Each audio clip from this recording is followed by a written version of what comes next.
Nobody has been able to answer my question. Two things.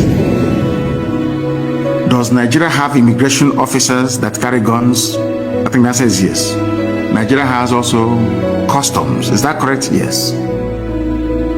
There is one pertinent question I want Nigerians to ponder over and over and over again. All these so-called Fulani bandits from the Sahel, so we are told, wielding AK-47 assault rifles. Who gave it to them? Welcome back to our channel. I am thrilled to have you join us today for an exciting new update. If you haven't already, be sure to hit that subscribe button and turn on the notification bell so you never miss out on our latest news updates. Give this video a big thumb up if you